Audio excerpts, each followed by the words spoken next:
Estamos de volta com mais um bloco do Clube da Bola aqui na NDTV Record para todo o estado de Santa Catarina ou para esse mundão redondo no ndplay.com.br. Você pode rever os comentários, outros programas do Clube da Bola, o comentário do Cláudio da semana passada, a participação do Niero, do Emerson, do Florão. Você pode rever, mandar para os seus amigos, está tudo lá no ndplay.com.br.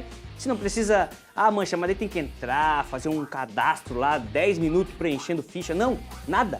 É só entrar, dar o play e curtir. ndplay.com.br. O China tá mandando uma mensagem aqui pra mim, o China tá sempre ligado no programa. Começando aqui o mais badalado programa de esporte do Brasil. Parabéns, meu irmão. Deus abençoe vocês.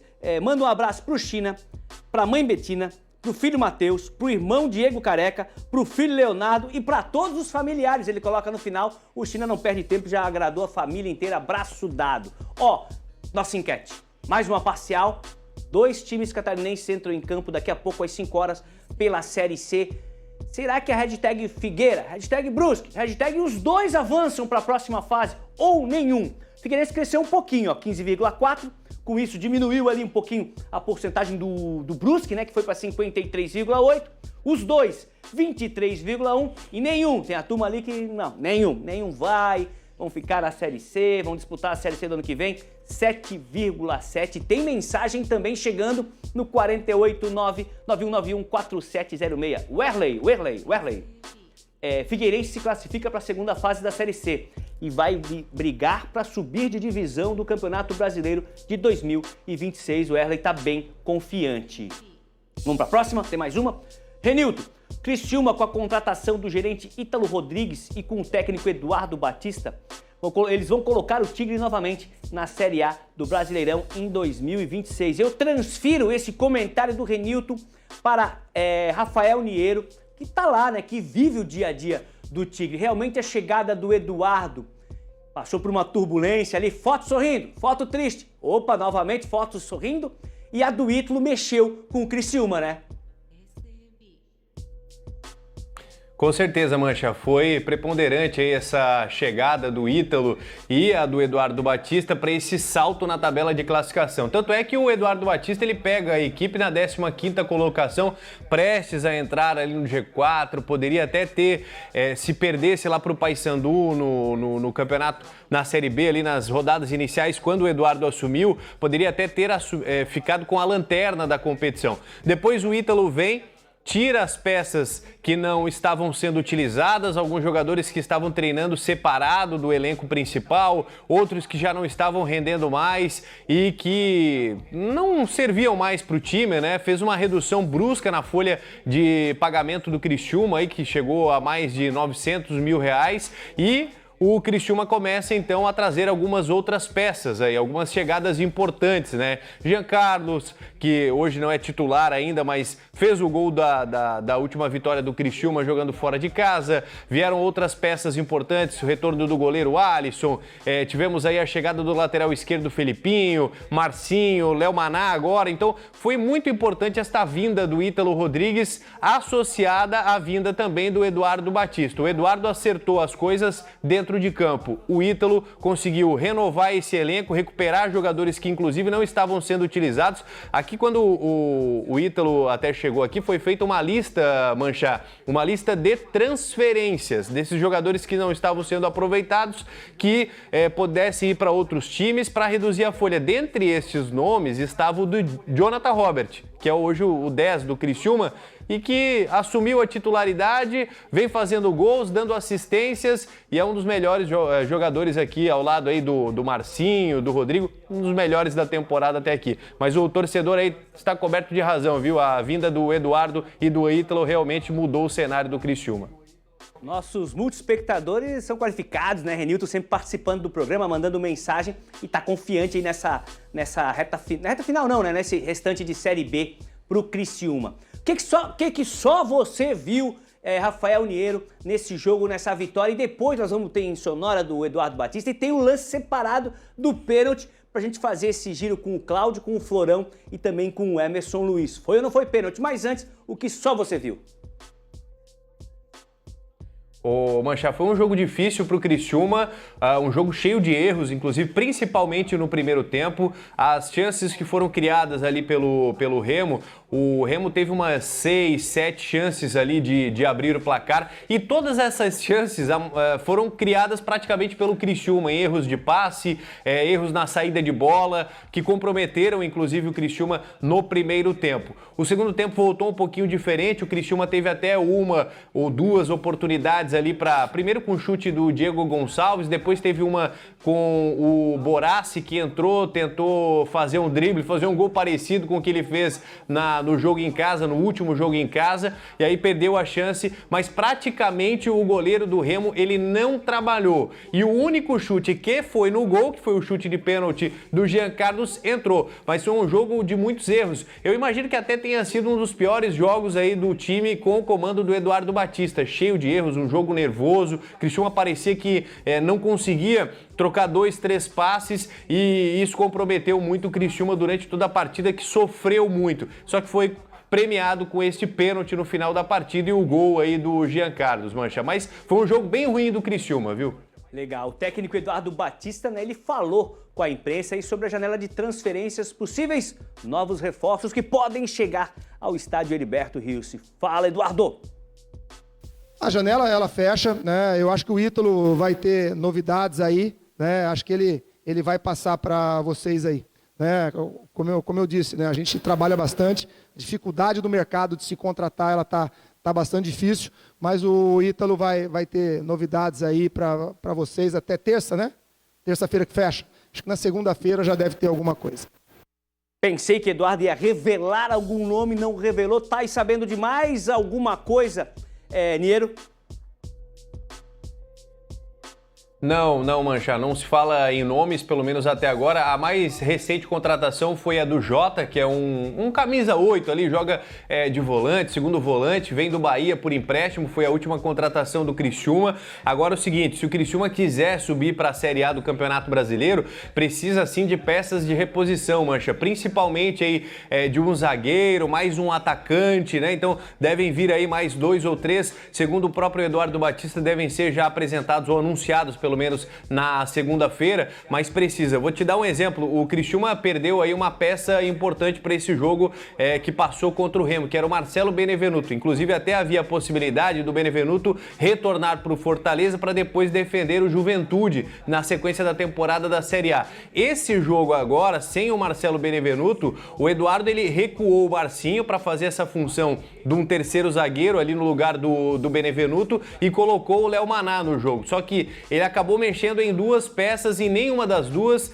trouxe resultado positivo. O Léo Maná fez um péssimo jogo e o Marcinho também não conseguiu render como vinha rendendo nos jogos passados. Daí na segunda etapa ele mudou, ele viu que o Criciúma não estava encaixado no primeiro tempo, ele muda, coloca o Ian Souto para a função ali do terceiro zagueiro e adianta o Marcinho para a função dele que ele vinha fazendo, que é de ala pelo lado direito. Daí o Marcinho cresceu um pouco mais no jogo e ele conseguiu corrigir também o problema no sistema defensivo. Mesma situação aconteceu do lado esquerdo, porque ele perdeu o Felipinho pelo terceiro cartão amarelo, estava suspenso. Ele teve que improvisar o Luiz Henrique, que é um volante, para jogar de lateral esquerdo, porque ele não tem opção de lateral esquerdo. O único que tem é o Heitor Roca, que assim que chegou no Criciúma sofreu uma lesão, então o Criciúma precisa urgente de algumas peças pontuais, viu, Mancha, de reposição para a sequência desta Série B.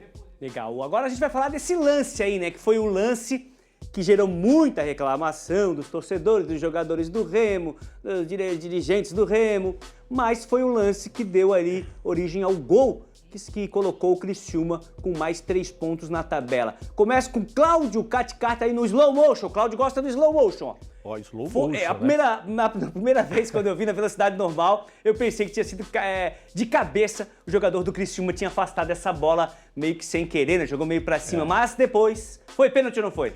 É um lance interpretativo, né? O VAR, eu olhei várias vezes esse lance, vai ter árbitro que vai aplicar a penalidade, outros que não, tem fundamento para os dois, porque a dúvida que fica é se o zagueiro, por exemplo, ele não sobe o braço por causa da puxada do atacante, né? Que o braço um está entrelaçado com o outro e se isso não gerou a subida do braço para tocar, né? Então tem fundamentos para os dois. Eu não marcaria o pênalti, mas tem fundamentos para essa marcação feita pelo árbitro da partida. Emerson Luiz, a tua opinião aí sobre esse lance aí que gerou o pênalti e depois o gol do Criciúma? Você vê aí aos 50 minutos, foi batido aos 55, imagina tomar um gol diante da torcida, nesse momento, nessas circunstâncias. Eu não consigo enxergar pênalti ali, não consigo ver pênalti. O Cláudio lembrou bem, olha lá o braço, entrelaçado com o adversário que está marcando por trás. Não tinha como fazer outro movimento, eu não consigo ver pênalti ali. Olha, foi corajoso o árbitro, viu? Tá certo. Eduardo Florão, tá 2-0, né? O Cláudio não marcaria também, né? Não marcaria. Eduardo Florão, você que costuma jogar com a 9, né? Aquele centroavante ali. Já entrelaçou o braço numa situação de área assim e se viu prejudicado com o árbitro marcando pênalti contra o seu time? Já sofri muito pênalti assim, viu, Mancho? Atrapalhando o adversário. Mas no Brasil, na Série B, sobretudo, o que mais tem é arbitragem ruim. É assim, de 10 jogos na rodada, 8 são com arbitragens questionáveis. Chapecoense mesmo sofreu alguns jogos aqui com arbitragens questionáveis. No Brasil dá pra dar esse pênalti. No Brasil a gente vê um monte de pênalti sendo dado assim, né? O zagueiro tá com... O defensor ali tá com o braço numa posição que não é natural. Mas a bola não estava indo em direção ao gol, não era uma finalização. Enfim, eu não marcaria o pênalti. Mas no Brasil é perfeitamente aceitável essa marcação de pênalti. E chorem eles, né? Tá certo. Então já venceu 3, né? Porque o voto de Rafael Niero não vai desempatar ou apontar o vencedor, já é 3-1 ou 4-0 aí. Niero, foi pênalti ou não foi? Aí agora, fala pra gente. Nada. Segue o jogo. Pra mim não foi absolutamente nada, Manja. Se você pega uma câmera, essa câmera de frente, ela é mais difícil de se analisar o lance. Tem uma que fica do fundo ali e por aquela do fundo dá a impressão que a bola toca ainda primeiro no braço do Thales, que é o centroavante que tá na jogada ali. Primeiro toca no braço do Thales e depois ela toca no marcador ali da equipe do Remo, que pra mim não foi absolutamente nada. Inclusive a gente debateu esse assunto aqui durante a semana no nosso programa aqui da Rádio Som Maior, Mancha, e o torcedor ainda pegou no pé, né? Dizendo, vocês são da imprensa aqui da cidade e ficam torcendo contra o clube. Não é uma questão de torcer contra o clube, é uma questão de análise do lance, né? Não dá pra falar outra coisa vendo essa imagem aí. Você tá analisando a imagem. Pra mim não foi absolutamente nada, viu, Mancha? Legal. Lá é o Mangueirão, Cláudio? Isso, é o Mangueirão. Percebi que quando o árbitro foi até o VAR, ele atravessou a pista, né, um pouco mais distante ali da beirinha do campo, até para os jogadores não ficarem buzinando, o técnico ali não ficar buzinando. Legal essa iniciativa, né? Um pouquinho mais afastado. Vi que ele atravessou a pista de atletismo, né, que tem ali. Isso. Foi essa impressão que eu tive. Foi lá, viu o VAR com um pouco mais de tranquilidade e voltou para marcar o lance. Temos mensagens aí chegando da galera no 48, que é o código de área, 991914706. Nosso diretor Carlos pode colocar no ar aí a primeira. Vamos dar uma olhada aí como é que tá a opinião. É a nossa enquete. Primeiro vamos com a enquete. Quem se classifica para a próxima fase da Série C? Figueirense está oscilando ali nos 15%, agora com 14,3%. O Brusque 50%. Metade dos votantes aí estão achando que o Brusque vai. Os dois, 28,6% e nenhum, 7,1%, aumentou um pouquinho, diminuiu ali a porcentagem ali do nenhum, que está com 7,1%. Se tivermos mensagens, podemos colocar agora ou daqui a pouquinho. Temos! Dilney, o Tigre chegou entre os 4 e vai ser campeão da Série B. Senti confiança na opinião aí do Dilney, que está confiante aí com o Tigre. Christian, boa tarde, Mancha. Sério que alguém ainda acredita que o Figueirense vai se classificar? Christian, a esperança segue até o apito final. A Rô já colocou, acreditamos em milagres. O Samuel tá no estilo ali, hein? Meteu uma jaca ali, ó. Fala, Mancha. Olha, tá difícil a situação do Figueira, né? Manda um salve pro meu amigo Xande. Ele é um dos poucos torcedores raiz do Figueira que até tentou me fazer virar torcedor. Mas não adianta, o meu coração é azul. O Samuel era de outra cidade, né? A história tá dizendo isso. Veio pra cá, o amigo Xande tentou, não, vamos lá pro Scarpelli, é o preto e branco, mas o coração dele já tinha dono. Já tinha dono, era azul. Ó, temos alguns números, né, dos 40 jogos do Criciúma na temporada. Desde lá do início do ano da virada aí de 2024 para 2025, o Criciúma entrou em campo 40 vezes. Com o Zé Ricardo, olha só, 21 jogos, 9 vitórias, 8 empates, 4 derrotas, um aproveitamento de 55,5%. Com o Eduardo Baptista, 19 jogos, um pouquinho menos, né? 2 jogos a menos, mas tem mais vitórias, ó, 10 vitórias, tem menos empates, tem 4 empates e tem 5 derrotas. Mas ali na matemática um aproveitamento de 59,6%. Niero, naquela linguagem do futebol, o Zé Ricardo não deu liga, né? Não deu liga quando teve aqui. É um bom técnico, fez trabalhos aí, treinou grandes times do Brasil, mas no sul do estado não deu liga, né? Não deu certo aqui. O elenco também não ajudava muito, né, Mancha? Teve uma reciclagem aqui do elenco, vamos dizer assim. O elenco não ajudava muito, mas o jeito do Zé Ricardo não encantou muito o torcedor aqui do Criciúma, que gosta de um torcedor, de um treinador que seja mais enérgico, né, na beira do gramado, que é o caso do Eduardo Baptista. Mas ó, se você analisar os números, você vai perceber que está muito próximo ali, né, a questão. Claro que restam ainda 2 jogos para o Eduardo se igualar aos números aí do Zé Ricardo em partidas, e eu acredito que o aproveitamento do Eduardo ainda vai melhorar mais, com 2 confrontos que restam ainda para ficar igual com o Zé Ricardo. Mas a principal diferença é a forma com que o time joga hoje. Você viu um time do Zé Ricardo mais apático, com mais erros. Hoje você vê um time do Eduardo Baptista mais enérgico, como eu citei, refletindo muito o perfil do treinador. É um time que joga mais bonito, com um encaixe melhor no sistema tático, apesar de o Zé Ricardo também utilizar aquele sistema com 3 zagueiros, como o Eduardo Baptista utiliza agora, mas é um time completamente diferente. Quem assistiu os últimos jogos do Criciúma aí pôde perceber nitidamente o quanto o Criciúma evoluiu depois da saída do Zé Ricardo para a chegada do Eduardo Baptista. Legal. Emerson Luiz, para a gente terminar o papo Criciúma e avançar aí para o outro representante, para outro representante, né, o Avaí. O Criciúma, chegada do Eduardo Baptista, essa arrancada lá de trás da tabela para estar dentro do G4 e ainda com uma verbinha sobrando. O Ítalo fez as contas lá, tem uma verbinha sobrando. É uma grande surpresa do futebol, não diria nem catarinense, nacional, né? Ah, sem dúvida. E se não traz esse homem para mexer, para trazer as peças, e o Eduardo à beira do campo, o Tigre não estaria nesse momento. E no último jogo, eu já ia falando isso ali para não esquecer, o Alisson, muito bom, mas ele fez defesas dificílimas ali. Foi sim.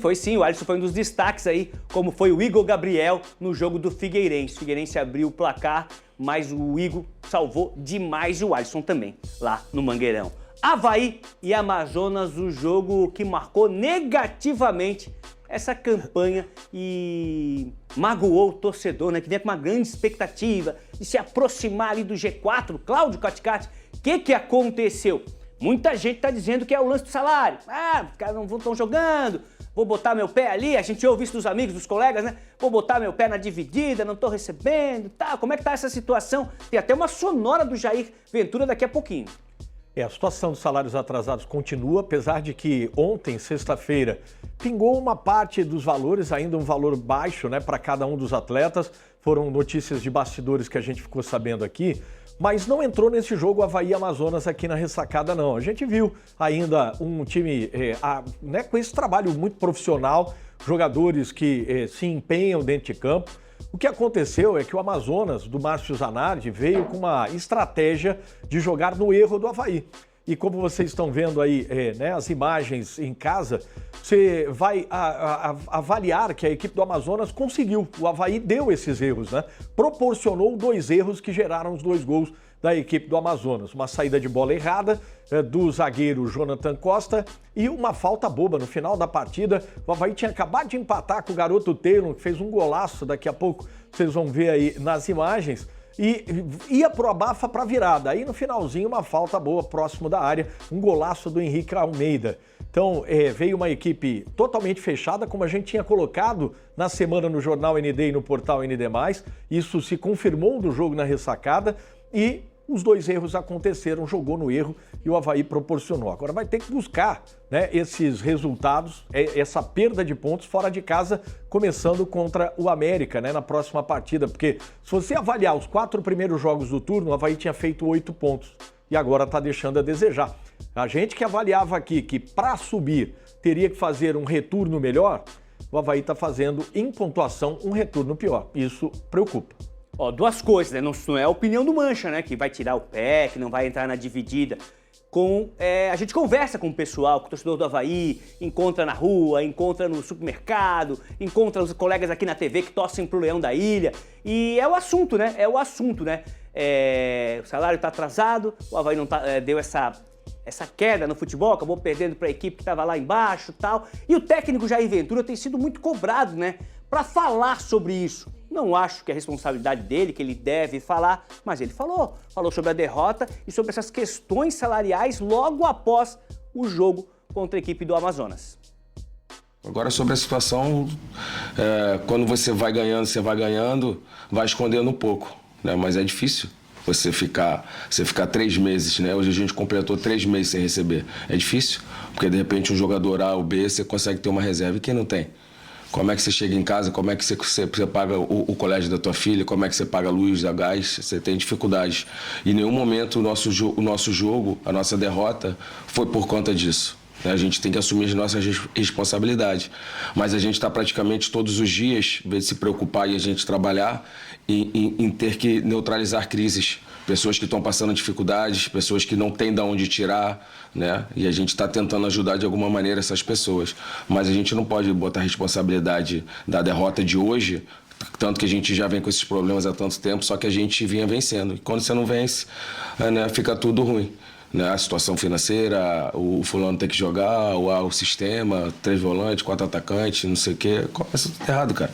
E o futebol é assim, quando você ganha tá tudo certo e de repente não tava tudo certo, porque não tava tudo certo já.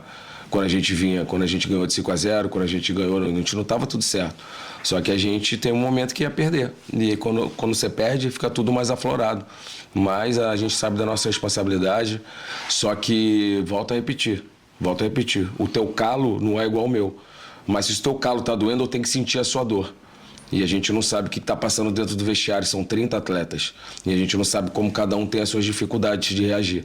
E a gente vai, já falei com eles, que aqueles que estiverem com mais dificuldades a gente está ajudando, o clube está ajudando individualmente aqueles que podem, mas é complicado.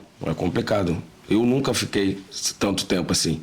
Só que a gente tem a nossa obrigação dentro do campo. Hoje é muito fácil eu chegar aqui e a gente botar a derrota na conta dessa situação, não. Porque quando a gente ganhou, a gente não botou. Então, a responsabilidade de todos. O clube tem as suas responsabilidades em honrar com os compromissos, que estão tendo dificuldade, e a gente tem a responsabilidade, sim, de vencer do Lanterna. Mas não vencemos. Certeira a resposta do Jair. Eu falei que ele estava sendo muito cobrado lá no início, né? Quando era um mês de atraso, a situação tal. E não é responsabilidade dele pagar os salários, né? Então, não que ele se esquivou, mas ele concentrava mais as respostas para o dia a dia do campo, o dia a dia dos jogos. E agora ele foi questionado e respondeu. Eduardo Florão, uma hora ele fala assim, né? Nós estamos ajudando. Eu não duvido, não sou advogado aqui é o Cláudio.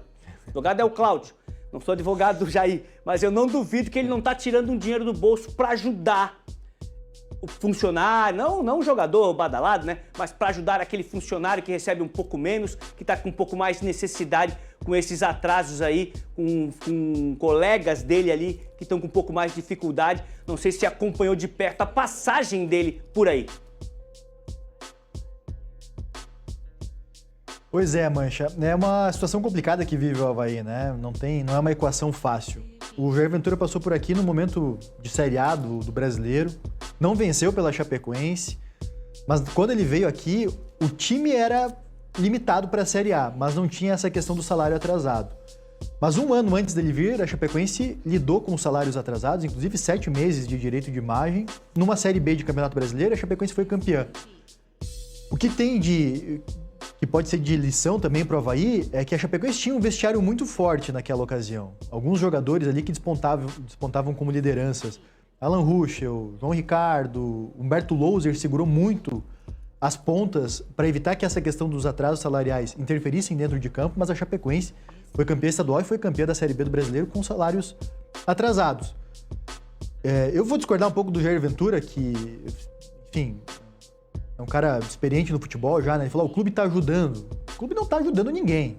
O clube está devendo salário para funcionário e para jogador. O clube ele tem obrigação de pagar.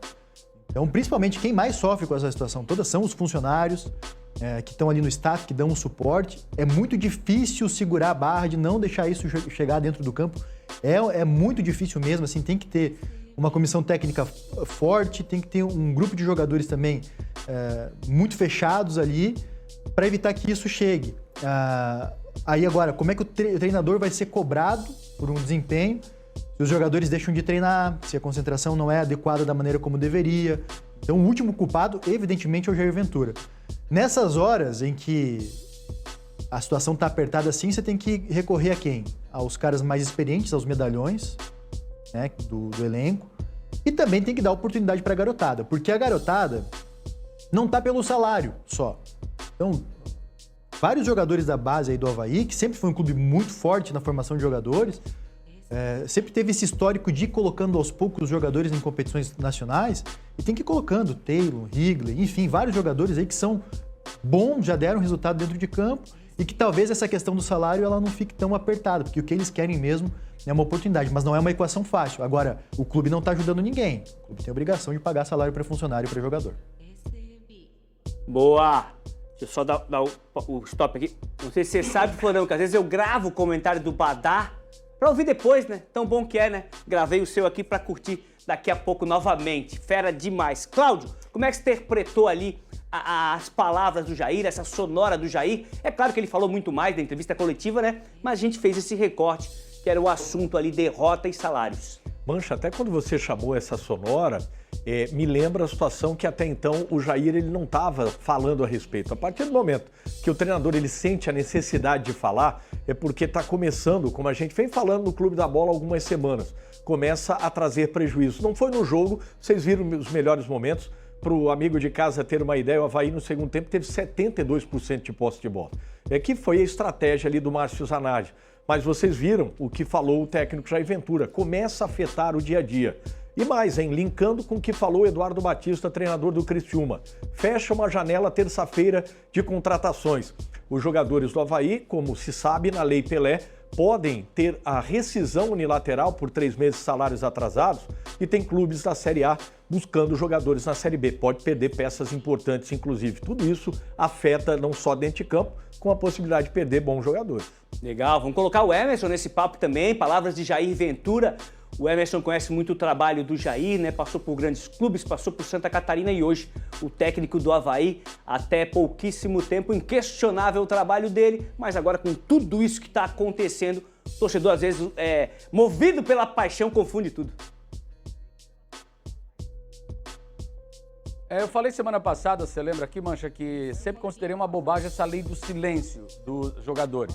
Eu gostei da palavra, eu gostei do discurso do Jair Ventura. É um cara muito inteligente, dá pra ver na hora da colocação das palavras. Ele chegou com categoria, ele espetou a diretoria, espetou o clube com categoria, não eximiu o time, o elenco de culpa, enfim, mas deixou bem claro que de uma maneira ou outra, de uma hora para outra, isso vai afetar.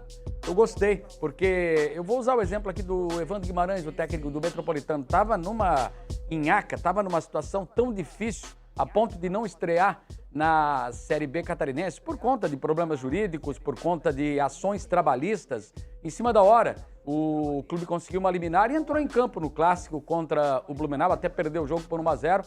Mas naquela semana eu conversei com o Evandro e ele disse, não, nosso grupo é blindado, esse tipo de problema não entra dentro do nosso elenco. A diretoria resolve de uma forma, mas respinga sim. De alguma maneira, acaba afetando. Gostei muito da postura do Jair, tem que se manifestar. Eu acho que o torcedor, ele precisa saber, porque é um tiro no pé essa lei do silêncio do jogador. Porque ele perde por lanterna, ele não joga bem e não tem uma satisfação. O que o torcedor vai presumir? Esse time está sem vontade. Não é todo mundo que sabe da situação, não é todo mundo que acompanha e sabe que são 3 meses de salário atrasado? Tem gente ligada, tem torcedor que está sempre muito atento, muito ligado. Mas aquele torcedor, será que todos eles sabem por que, a maneira, o que está acontecendo nos bastidores?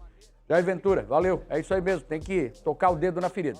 Legal. Ele fala no momento ali, né, Niero, no momento dessa entrevista, desse trechinho da entrevista, ele fala, o pessoal não sabe o que acontece, a gente não sabe, até os agentes, eu acho que ele quer dizer, né, o torcedor ali e tal, o que acontece dentro do vestiário. São 30 jogadores ali dentro, deve ter grupinhos, às vezes até separados, né, diferentes, melhor dizendo, diferentes, né? Acha que todos os 30 se abraçam ali, ficam amigos no grupinho do WhatsApp. Nem sempre é assim, Niero, num vestiário, né? Ah, não, nós sabemos pouquíssimo, né, do que acontece dentro do vestiário, né, como é ali o dia a dia. E o Jair Ventura, ele foi cirúrgico nas palavras dele, Mancha. É um técnico muito inteligente, né? Soube utilizar bem as palavras, como disse o Emerson agora há pouco. Ele mediu muito bem a forma, ele falou a real situação, como está. E realmente, tem gente que fala, mas o jogador de futebol ganha lá, Série B, vamos lá, 100 mil, 150 mil reais, não tem problema atrasar o salário. Claro que tem. Se você ganha 100 mil, 150 mil, seus custos, eles são mais altos, né? Você tem um valor a mais, você gasta a mais conforme aquilo que você ganha. Então faz diferença sim, realmente. Tem aqueles jogadores que ajudam o familiar, ajudam o pai, a mãe, o vô, a avó, o tio, enfim, ajudam os familiares, mantêm alguns familiares e esse dinheiro faz muita falta. Eu não acredito nessa situação, como muitos torcedores falam, os jogadores perderam de propósito porque estão com o salário atrasado. Eu não acredito nisso, porque quando o jogador entra em campo, ele realmente tem aquele desejo, aquela vontade de vencer. Ninguém entra em campo com a vontade de perder, nem na pelada, nem nos jogos durante a semana do futebol amador. Ninguém quer perder, Mancha, nem ali onde não se ganha nada, não se recebe nada, ninguém quer perder nesse jogo. Muito menos um jogador profissional vai entrar em campo para perder. Não acredito nisso. Mas realmente, como o Jair Ventura falou, essa questão do salário atrasado, ela influencia sim, de uma outra forma, na cabeça, na concentração do jogador, que muitas vezes está lá trabalhando, mas está pensando em casa, no familiar ou nas contas, como não vai conseguir pagar os boletos, enfim, isso acaba realmente influenciando sim no dia a dia do jogador. E o Jair Ventura foi muito bem na resposta dele nessa coletiva. Legal. Só pra gente confirmar pro torcedor, então, pro nosso telespectador, o Avaí joga só na terça-feira, né? A gente tem essa artezinha para confirmar esse jogo, o jogo às 7h30 da noite, um horário interessante para quem assiste em casa, né? Para quem vai pro estádio, às vezes é meio apertadinho, sai do trabalho ali às 6 horas, mas tá aí, ó, Arena Independência, Belo Horizonte, terça-feira, 7h30 da noite. Vamos falar da Chapecoense, mas antes, pergunta aí para você de casa se você já andou num carro elétrico. Tive a oportunidade de pegar um aplicativo, né, motorista de aplicativo num carro elétrico. Cara, um silêncio, um barulhinho diferente, o mesmo barulhinho que faz o celular de Cláudio Caticarte aqui na mesa ao lado, que o homem recebe de mensagem. É só uma tremidinha. Depois pegar aqui, marca esse teu aparelho aí. Isso é demais, hein, Cláudio? Isso aí é demais. O homem não para de receber mensagem aqui. O programa ao vivo é isso, né? É a galera mandando pergunta, a galera mandando informação também, né, Cláudio? Vamos falar da Chape. Chape, segunda-feira, segue bem com o torcedor. Essa arrancada da Chape, terceira posição no G4, Gilmar e Maringá, que dupla, hein? Que dupla, hein? Depois, no final do ano, eles vão lançar um álbum. Pode lançar um álbum. Essa dupla aí em Florão. Dupla extremamente identificada com a Chapecoense e que são os grandes responsáveis por a Chapecoense estar jogando a Série B nessa temporada, porque chegaram aqui numa condição, no ano passado, extremamente delicada. Num momento, era a terceira rodada do retorno da Série B naquele momento, e poucas pessoas não tinham jogado a toalha em relação ao Chapecoense e projetando um rebaixamento para a Série C. Gilmar Dalpozo e Maringá chegaram, uma dupla que se conhece muito bem, e fizeram aquela dobradinha de sucesso, né? O Dalpozo dentro de campo e o Maringá, uma habilidade excepcional que ele tem de controlar o vestiário e de blindar o vestiário e fazer com que os jogadores foquem aí naquilo que é preciso, né? Que é o futebol.